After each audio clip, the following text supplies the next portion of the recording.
Bienvenue dans la 3e saison du podcast des coureurs motivés. Viens partager ta bonne humeur et booster ta motivation un dimanche sur 2 avec Julien, un passionné de course à pied, certifié en préparation mentale et des experts qui pratiquent ce sport au quotidien. Reste connecté afin d'en apprendre davantage sur la motivation, la positivité et l'entraînement en course à pied pour passer à l'action et t'améliorer positivement sur le long terme.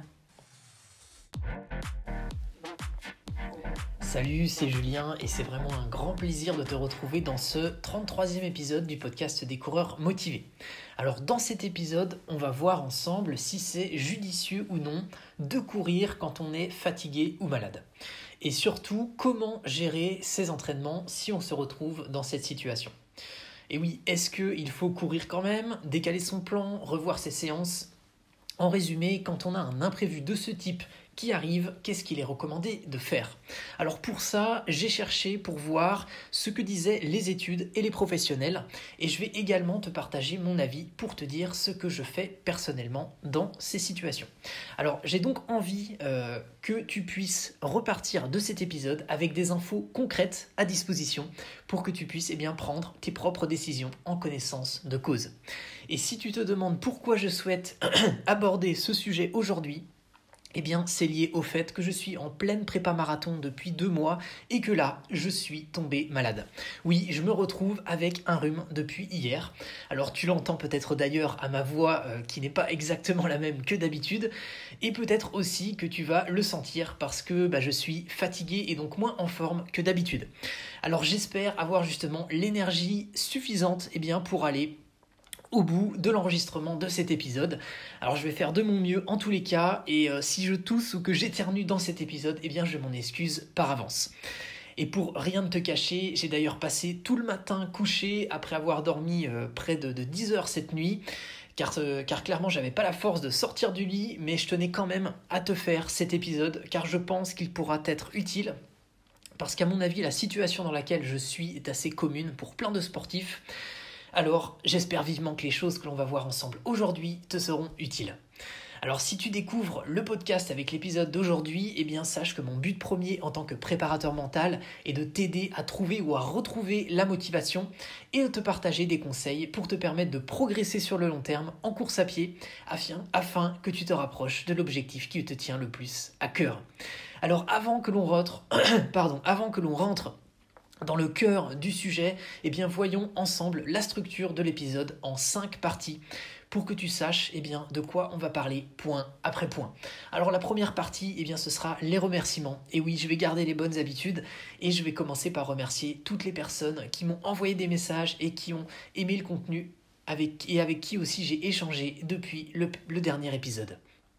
La deuxième partie, on va revenir sur certains de vos messages. J'en ai sélectionné quelques-uns et on les verra ensemble.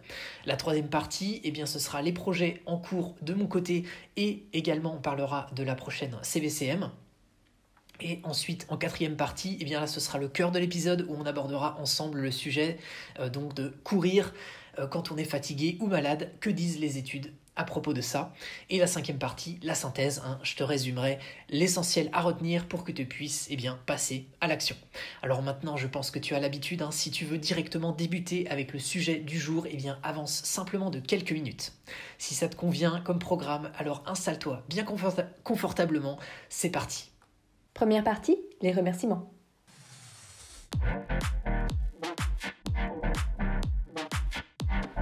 Alors je vais commencer par les remerciements. Je dis merci à Gérald, Camille, Bruno, Damien, Sophie, Franck, Guillaume, Christine, Bernadette, Pierrick, Jean-Michel, Laura, Laetitia, Romain, Florian, Anne-Claire, David, Alice et également tous les autres pour lesquels j'aurais oublié de noter leur nom. Alors vous êtes de plus en plus nombreux et nombreuses à suivre le podcast et à vous inscrire au CVCM et également à rejoindre le groupe privé des coureurs motivés et franchement ça me fait super plaisir. Donc j'en profite d'ailleurs pour te donner des bonnes nouvelles sur les statistiques. Alors sur Spotify, j'ai vu que vous étiez désormais plus de 700 abonnés à suivre le podcast régulièrement, 728 pour être exact. Franchement c'est top. Ensuite, sur Instagram, on a dépassé les 650 abonnés. Donc, vous êtes désormais plus de 650 à suivre le compte @lescoureursmotivés. Donc, la prochaine étape, c'est les 700. Franchement, merci beaucoup. Et sur YouTube, j'ai vu que vous êtes désormais 250 abonnés à la chaîne des coureurs motivés. Merci d'ailleurs à Mikalef qui a été inscrit dernièrement et qui a justement permis d'atteindre les 250. Franchement, merci beaucoup. Donc un grand merci à toutes et à tous pour toute cette motivation partagée au fil des jours. Je te le rappelle d'ailleurs, si tu écoutes ce podcast, sache qu'il suffit que tu m'écrives et tu auras la possibilité d'intégrer le groupe privé pour booster ta motivation au quotidien et rejoindre les 200 autres membres du groupe. Et bien sûr, si tu ne l'as pas déjà fait, je t'invite maintenant à aller t'abonner au podcast sur la plateforme sur laquelle tu es en train de l'écouter, car je te le rappelle, quand tu cliques sur s'abonner ou que tu likes un contenu que je publie, eh bien tu vas pouvoir toi aussi motiver d'autres personnes, car ils le trouveront tout simplement plus facilement, et ça me fera super plaisir. Deuxième partie, retour sur vos messages.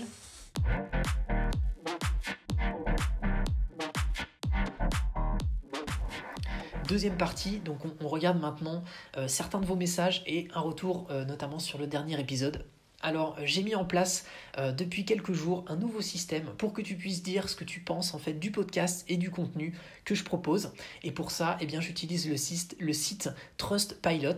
Je me suis dit que c'était une manière simple finalement de regrouper au même endroit l'avis des coureurs motivés qui veulent tout simplement dire ce qu'ils pensent du contenu en toute transparence. Et pour le moment, vous avez été 9 motivés à partager un commentaire sur la plateforme et à mettre chacun la note de 5 étoiles sur 5. Franchement, merci. Et donc, ce que j'ai fait, c'est que j'ai sélectionné quelques-uns de ces messages. Alors déjà, il y a Gérald qui partage, je cite, « Toujours un réel plaisir de pouvoir partager ma passion avec tous les membres du groupe de la CVCM. Grâce à cela, on garde le moral, ce qui n'est pas chose facile avec la crise et les restrictions qui rendent la pratique de notre sport compliquée. Merci encore 1000 fois Julien, hâte de fouler le bitume lors de la 7e édition que je ne manquerai pour rien au monde. » Alors, fin de citation, merci Gérald, franchement ça fait super plaisir ton message. Ensuite, il y a Betty qui dit, je cite, « Bonjour, déjà je voulais dire bravo Julien et merci pour tes podcasts qui m'ont bien aidé à faire 5 km à la 6e édition de la CVCM, une première pour moi. J'ai vu mon allure progresser avec tes précieux conseils et le groupe très sympathique. Vivement la prochaine CVCM, encore merci pour tout le travail que tu fais pour le groupe. Amicalement, Betty. » Fin de citation, merci Betty, franchement, merci pour ton message, ça fait vraiment très très plaisir.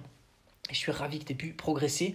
Et ensuite, je cite le message de Franck qui nous dit « Hello, après avoir participé à toutes les CVCM, j'espère bien participer à la prochaine, même virtuelle. C'est motivant de courir avec un dossard, l'organisation est au top, l'ambiance sur le groupe privé Facebook est conviviale et chacun est respecté quel que soit son niveau.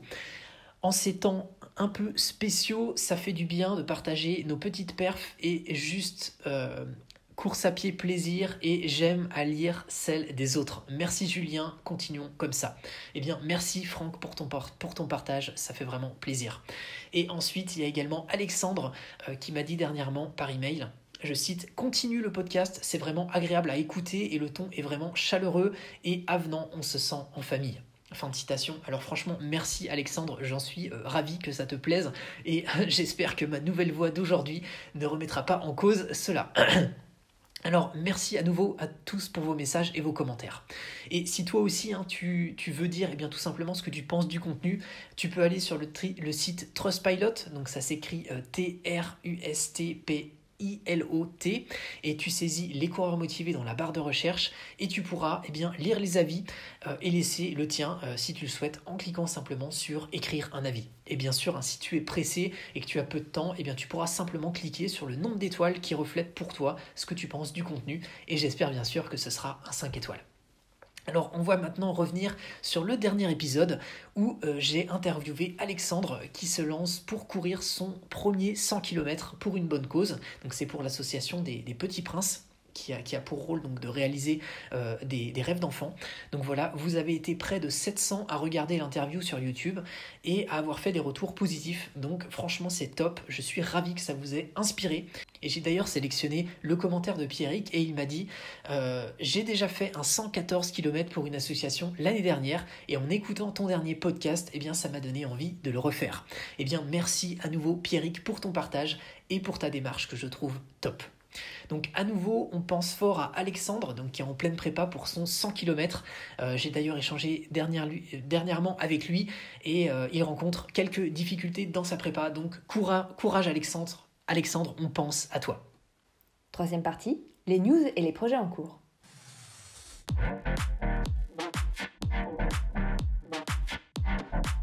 Alors tout d'abord en ce qui concerne ma prépa marathon en cours, donc je me prépare donc pour mon deuxième marathon, donc il se déroulera en off, donc c'est-à-dire hors du cadre d'une course officielle, et je souhaite le courir en moins de 3h30. Alors ça fait maintenant 2 mois que je me prépare avec 4 entraînements par semaine, et il me reste 1 mois de prépa, donc soit 4 semaines.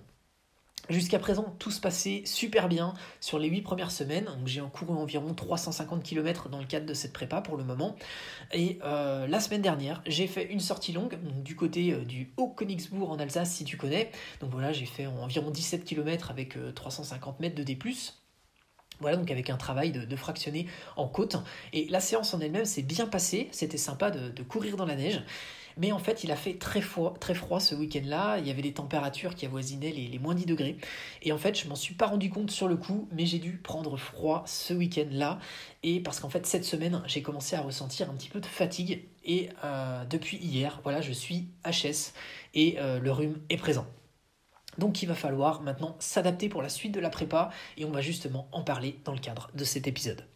Alors ensuite, en ce qui concerne la CVCM, alors ce qu'il faut savoir, c'est que les préinscriptions à la 7e édition sont encore ouvertes jusqu'à fin février.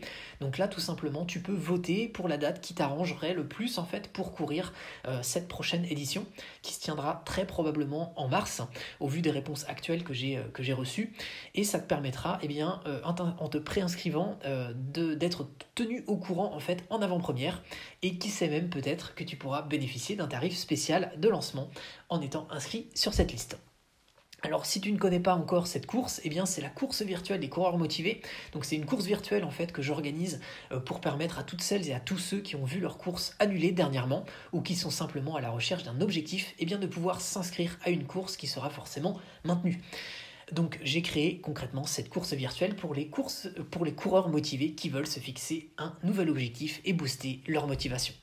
Alors ensuite, en ce qui concerne mon deuxième job en tant qu'accompagnateur en préparation mentale au sein de la société donc LNF, qui est leader français de la préparation mentale des sportifs, je continue d'accompagner chaque semaine celles et ceux qui sont en cours d'obtention de leur diplôme et c'est vraiment top en fait de pouvoir échanger avec eux, de répondre à leurs questions, de les accompagner tout simplement pour leur permettre de se perfectionner, et d'avoir des retours positifs sur l'accompagnement que je réalise.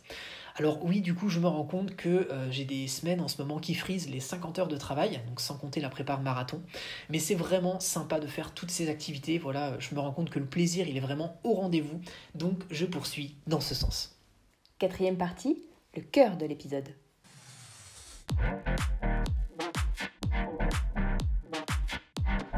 Alors c'est parti, on attaque.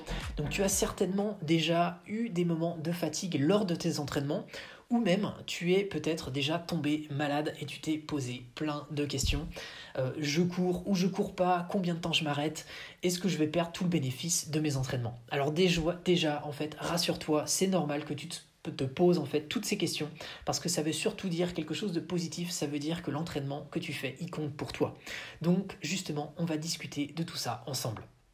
Alors déjà, j'aimerais qu'on différencie le côté fatigue et malade. C'est-à-dire qu'avoir des moments de fatigue lors de ta prépa, que ce soit n'importe quelle prépa, que ce soit une prépa courte distance, longue distance, c'est tout à fait normal. Parce qu'en fait, si tu pratiques l'utilisation des cycles d'entraînement, donc par exemple, si tu alternes 2 à 3 semaines de prépa avec une semaine de relâchement pour assimiler, clairement, c'est normal d'avoir des phases de fatigue. Parce qu'en fait, c'est le moment où ton corps il va assimiler la progression et qui va justement progresser et il faut justement passer par ces phases où on va sortir de notre zone de confort pour l'agrandir justement, mais il faut trouver un bon équilibre. Et en fait, pour ça, eh bien, tu peux réécouter le podcast numéro 6 où j'avais détaillé mes 6 règles d'or pour progresser sur le long terme. Alors par contre, si la fatigue que tu ressens dure trop longtemps, et ben là c'est un signe en fait que tu vas rentrer dans le surentraînement. Et pour ça, ça veut dire concrètement qu'il va falloir que tu prennes du recul, que tu prennes du repos pour récupérer, pour ne pas justement rentrer dans un cycle vicieux. Et maintenant, si tu sens que tu es justement malade, et bien là c'est complètement différent parce que je dirais qu'il y a principalement 2 cas. Soit tu es fatigué avec une maladie bénigne, donc de type léger rhume, ou alors eh bien là tu es vraiment malade de manière prononcée avec une fièvre, la grippe, etc. Alors justement, qu'est-ce que disent les études par rapport à ça? Alors ce que j'ai fait, c'est que j'ai cherché et j'ai trouvé une étude chiffrée et je l'ai trouvée intéressante, alors je vais la partager avec toi. Alors en fait, elle date de 1998 et le but en fait de cette étude était de déterminer si l'entraînement physique affectait la gravité et la durée d'une maladie liée aux voies respiratoires. Et pour parler de manière très précise, là ils ont pris le cas d'une maladie causée par un rhinovirus. Donc pour faire simple, c'est un virus qui mène à des symptômes comme les maux de gorge, la toux, la bronchite ou les maux de tête. Et en fait cette étude elle a été réalisée sur 32 individus donc qui avaient entre 18 et 29 ans, avec un VO2 max allant de 32 à 60. Donc voilà, c'était un panel assez large et assez représentatif. Et il a été soumis, donc finalement, ces individus, ils ont été soumis à un test d'effort gradué. Et ils ont été assignés de manière aléatoire, soit au premier groupe donc de 16 personnes réalisant les exercices, soit au groupe témoin de 16 personnes également, ne réalisant pas d'exercice. Alors tous les individus, donc les 32 personnes, ont été inoculés avec le virus pendant 2 jours consécutifs. Alors c'est-à-dire qu'on leur a volontairement injecté le virus dans le cadre de ce test. Alors le premier groupe, qui était le groupe qui réalisait des exercices, ont effectué 40 minutes d'exercice supervisé tous les 2 jours, donc avec 70% de leur fréquence cardiaque. Donc voilà, ça a été pendant une période de 10 jours. Et ensuite, toutes les 12 heures, en fait, tous les sujets de l'étude ont rempli une liste de contrôle par rapport à, pour eux, quelle était leur gravité des symptômes. Et pour ça, en fait, ils avaient 13 questions et un journal d'activité physique à remplir. Alors ils ont été, dans le cadre de cette étude, dans le cadre de l'étude en fait, ce qu'il faut voir c'est qu'ils sont même allés jusqu'à récupérer les mouchoirs en papier usagés et en fait ils les ont pesés en complément des éléments par écrit que donnaient finalement toutes les personnes qui ont passé les différents tests. Et ils ont ensuite analysé finalement les mesures et les questionnaires des 2 groupes. Et ce qu'il en résulte, c'est qu'il n'a été relevé aucune différence entre les moyennes des questionnaires avant et après les exercices pour finalement les 5 séances que les sujets ont exercées pendant les 10 jours. Alors en résumé, les résultats ils mettent en avant que l'entraînement physique modéré pendant une maladie qui concerne là ici les voies respiratoires causées par un rhinovirus ne modifie pas la gravité et la durée de la maladie. Alors bien sûr, c'est une étude, mais ça met en avant scientifiquement ce qui se passe dans ce contexte. Alors maintenant, ce qu'on peut voir, c'est que risque-t-on finalement de courir quand on est malade ? Eh bien, je dirais que tout dépend ce que l'on a, parce que, comme on l'a vu dans l'étude, si on est dans un cas avec une maladie bénigne, on voit qu'il n'y a pas de conséquences particulières. Mais par contre, si on reprend les propos que j'ai trouvés d'un médecin de l'équipe de France d'athlétisme, il dit, je cite, « Si on n'a pas de fièvre et que la maladie n'est pas descendue en dessous du cou, en gros les bronches, on peut courir sans trop de risques.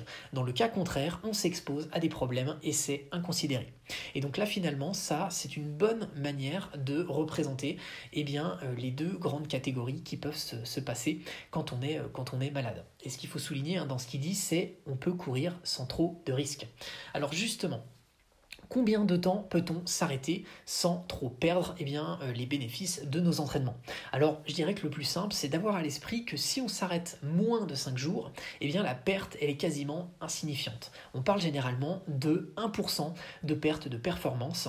Et finalement, c'est seulement à partir de 7 à 10 jours d'arrêt total qu'on va commencer à avoir un impact qui va être plus important. Mais ça reste encore négligeable puisqu'on parle généralement d'un impact de, en moyenne, 3%. 10% sur les performances. Alors si d'ailleurs tu veux retrouver tous les détails chiffrés jusqu'à 1 mois d'arrêt total, eh bien tu retrouveras tous ces détails-là dans l'épisode numéro 7 que j'avais intitulé « Comment reprendre après une coupure ». Alors concrètement, dans cette situation, qu'est-ce que je vais faire ? Alors à mon sens, comme on a vu que jusqu'à 5 jours, eh bien, la perte de performance elle était insignifiante ou minime, eh bien personnellement, je vais prendre jusqu'à 5 jours pour me reposer.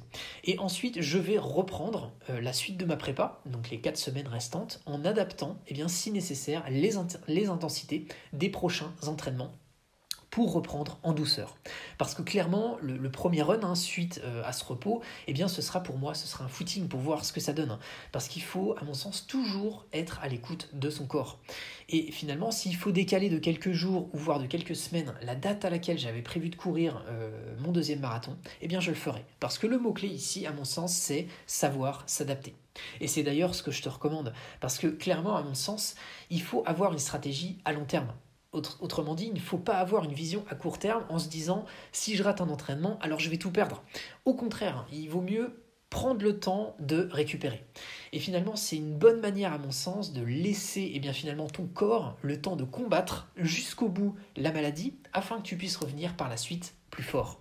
Alors je dirais que pour prendre la bonne décision, il faut savoir finalement être à l'écoute de son corps, car si tu as du mal, comme moi en ce moment, à mettre un pied devant l'autre pour te déplacer de ton lit à ta salle de bain pour prendre une douche par exemple, c'est que ton corps il est en train de te faire passer un message clair. Alors autrement dit, la meilleure chose à faire, c'est de ne pas se mentir à soi-même. Parce que même si on a très envie d'aller faire du sport ou de courir, il faut savoir être patient dans ces moments-là. Car oui, en se forçant, on peut toujours enfiler ses baskets et aller faire quelques kilomètres, mais ce n'est pas la meilleure option. Le mieux, je dirais, pour faire le bon choix, c'est de se mettre à ce moment-là dans la tête de ton chéri ou de ta chérie, de ton meilleur ami ou de ta mère, et de te demander finalement ce qu'il ou qu'elle te dirait. C'est-à-dire d'aller courir ou de te reposer. Autrement dit, il faut que tu sois ton meilleur ami et que tu prennes soin de toi. Au passage, sache que pratiquer régulièrement la méditation, ça peut t'aider en fait à développer ta compassion envers les autres et aussi envers toi-même. Donc justement, par rapport à ce type de situation qui peut se produire pour toi, pour ça, moi je te recommande par exemple d'utiliser l'application Headspace. Alors personnellement, moi je l'utilise au quotidien et je trouve que c'est vraiment pratique pour pouvoir en faire une routine qu'on met en application chaque jour. Alors aussi, je voulais dire attention aux fausses croyances. Parce que finalement, une fausse croyance est de se dire que le sport est bon pour la santé dans ces moments-là.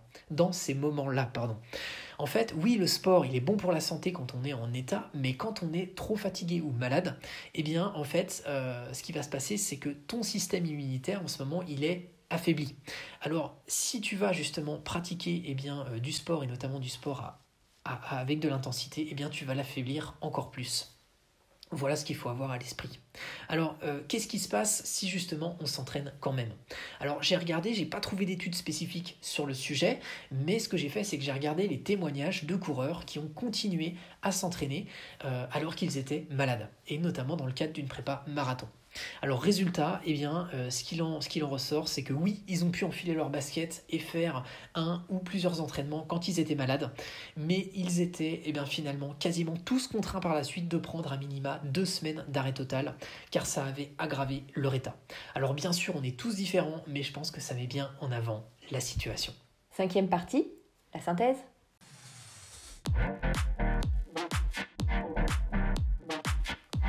Alors, c'est parti, on se résume. Qu'est-ce qu'il faut retenir et qu'est-ce que j'en pense personnellement ? Alors en fait, quand on s'entraîne depuis longtemps pour une épreuve, ça ne fait jamais plaisir de tomber malade dans ces moments-là. D'ailleurs, si tu vis ça en ce moment, clairement, je compatis. Et avec l'étude qu'on a vue sur le principe que finalement, quand on a quelque chose de bénin, qu'il n'y aura pas de différence finalement d'aller s'entraîner à faible intensité ou de rester sans faire de sport. Mais finalement, dans les faits, pour ça, il faut déjà être sûr finalement que tu aies une maladie bénigne et que tu respectes bien une intensité faible à environ 70% de ta FC max. donc en endurance fondamentale.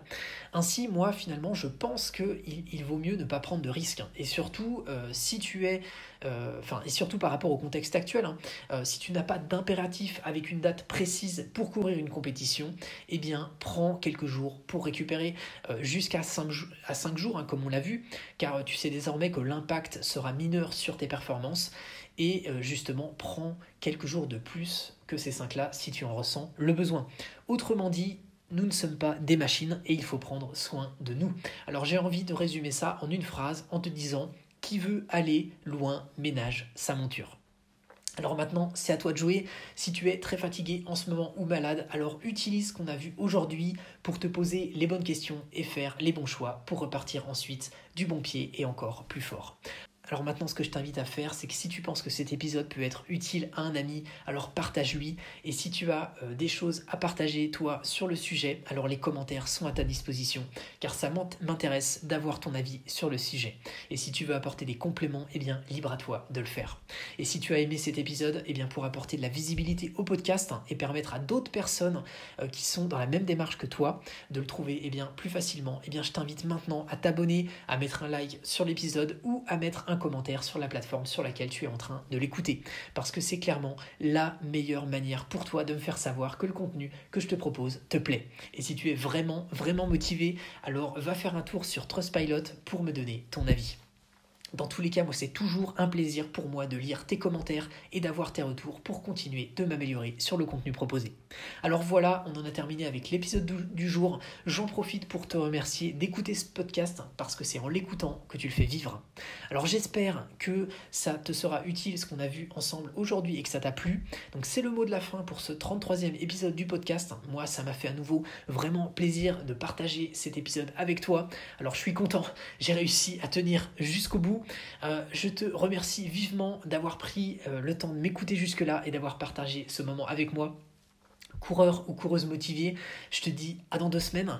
Bien sûr, comme d'habitude, on reste en contact sur les réseaux sociaux. Moi, je vais terminer avec la phrase que tu connais bien et qui me tient toujours à cœur. Alors, on la répète ensemble, un pas après l'autre. Positif et motivé, on avance ensemble vers ton objectif. Prends bien soin de toi et moi, je vais aller me reposer. Allez, salut!